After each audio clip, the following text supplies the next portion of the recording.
ડિંડોલી શિવાજીનગર ખાડી બ્રિજ પાસે જાહેર રોડ ઉપરથી દેશી બનાવટની પિસ્તોલ નંગ 1 તથા જીવતા કારતૂસ નંગ 2 સાથે એક આરોપીને ઝડપી પાડતી ડિંડોલી પોલીસ સ્ટેશનની સર્વેલન્સ ટીમ આગામી તારીખ 1-2-5-2024ના રોજ ભારતના માનનીય વડાપ્રધાન શ્રી ગુજરાત રાજ્યની મુલાકાતે પધારનાર હોય તે સંદર્ભે રાજ્યમાં કાયદો અને વ્યવસ્થાની પરિસ્થિતિ સામાન્ય રહે તે માટે તકેદારીના ભાગરૂપે પોલીસ મહાનિર્દેશક અને મુખ્ય પોલીસ અધિકારી શ્રી ગુજરાત રાજ્ય ગાંધીનગર નાઓ દ્વારા આજરોજ તારીખ 30/4/2024ના કલાક 8 થી કલાક 12 વાગ્યાના સમય દરમિયાન કોમ્બિંગ નાઇટનું આયોજન કરવામાં આવે જે અનુસંધાને તેમણે તેમજ આગામી સમયમાં યોજાનાર લોકસભા સામાન્ય ચૂંટણી 2024માં કાયદો અને વ્યવસ્થાની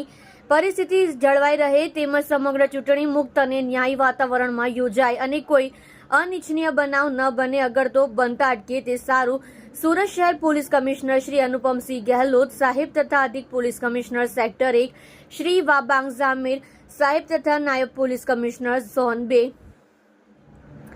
શ્રી ભગીરથ ગઢવી સાહેબ તથા મદદનીશ police commissioner D division Shri VM Jadeja Surat શહેર નાઓએ કોમ્બિંગ નાઇટ દરમિયાન અલગ અલગ ટીમો બનાવી પોલીસ સ્ટેશન વિસ્તારમાં સઘન પેટ્રોલિંગ તથા વાહન ચેકિંગ કરી કાંઈ ગુનાહિત જણાઈ આવે તેથી કાયદેસરની કાર્યવાહી કરવા સારું સૂચના અને માર્ગદર્શન આપેલ જે ઉપરી અધિકારીશ્રીઓની સૂચના અને માર્ગદર્શન હેઠળ ડિંડોલી પોલીસ સ્ટેશનના senior police inspector Shri RJ Chudasama તથા second police inspector Shri HJ સોલંકીના સીધા સુપરવિઝન હેઠળ સર્વેલન્સ સ્ટાફના police sub inspector Shri LH મસાણીનાઓ પોતાના સર્વેલન્સ સ્કોરના માણસોની ટીમ સાથે ડિંડોલી પોલીસ સ્ટેશન વિસ્તારમાં પેટ્રોલિંગમાં હતા તે દરમિયાન આસિસ્ટન્ટ હેડ કોન્સ્ટેબલ મયુરધ્વજસિંહ કિરતસિંહ અને પોલીસ કોન્સ્ટેબલ સંતોષસિંહ રાજુભાઈ નાઓને મળેલ ચોક્કસ બાતમી હકીકત આધારે